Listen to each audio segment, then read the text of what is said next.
Depuis que j'ai mon propre appart, j'ai eu un peu de peine à garder ma maison toujours propre et rangée et ordonnée. Le ménage, il était fait une fois par semaine, mais les jours suivants, les affaires s'accumulaient encore et encore. Parfois, je n'avais même plus le courage de me mettre au rangement. J'ai fini par me rendre compte que c'était à cause de mauvaises habitudes que ça arrivait. Puis, j'ai commencé à mettre en place des petites choses qui deviennent maintenant, petit à petit, de bonnes habitudes et qui font que j'arrive de mieux en mieux à garder une maison propre et rangée.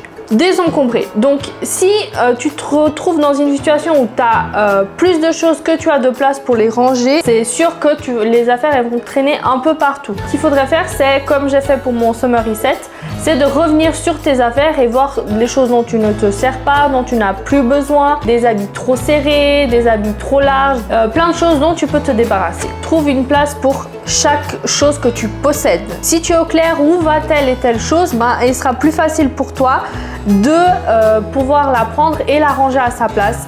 Alors que si ce n'est pas le cas, bien entendu que les choses elles vont traîner vu qu'il n'y a pas vraiment de place pour elles dans ta maison. Balayer ou aspirer tous les jours. Le fait d'aspirer ou de balayer tous les jours, ça va éviter que la saleté ne s'accumule et également que tu déplaces la saleté d'une pièce à une autre. Ranger as you go.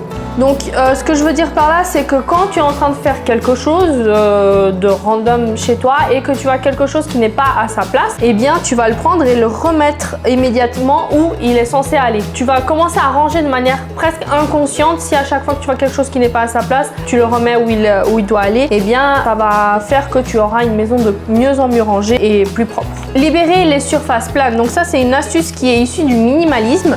Et en fait, moins tu as de choses sur des surfaces planes telles que le plan de travail, la table, les commodes, eh bien plus la maison elle va avoir l'air rangée. Si tu te dis qu'il n'y a plus rien sur les surfaces planes, ça sera moins de choses qui traînent. Tu dois te dire que il doit y rien avoir sur la table, donc à chaque fois que tu vas avoir quelque chose sur la table, tu vas avoir peut-être le déclic de la remettre à sa place et donc ranger. S'occuper du linge aussi vite que possible. Donc ça veut dire laver, sécher, plier et ranger ton linge dès que tu peux, et également que tu trouves une place pour les vêtements que tu as utilisés mais qui ne sont pas forcément encore très sales et que tu pourras remettre plus tard dans la semaine. Et donc ça, c'est aussi important parce que ce qui a tendance à s'accumuler, en tout cas c'est le cas pour moi, c'est les habits qui traînent. Je suis sûre que tu as une chaise dans ton appartement où les habits s'accumulent et donc c'est important que tu t'occupes du linge le plus vite possible. Ah, et ce que tu dois aussi faire aussi vite que possible, c'est t'abonner à cette chaîne et laisser un petit pouce en l'air.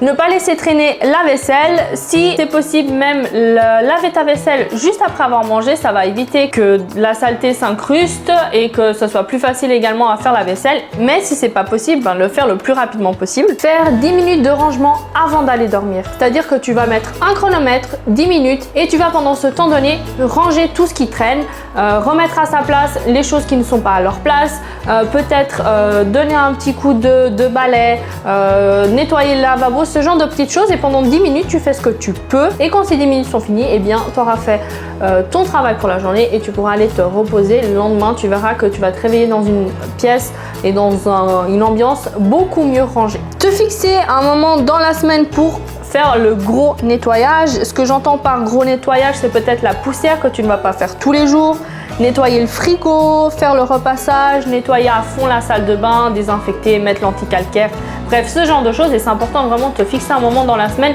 pour pouvoir faire ces gros travaux, si on peut dire. Lier ces petites choses à des habitudes que tu as déjà en place, comme par exemple nettoyer le lavabo juste après que tu te sois brossé les dents, ou laver et ranger la vaisselle après que tu aies bu ton verre d'eau le matin.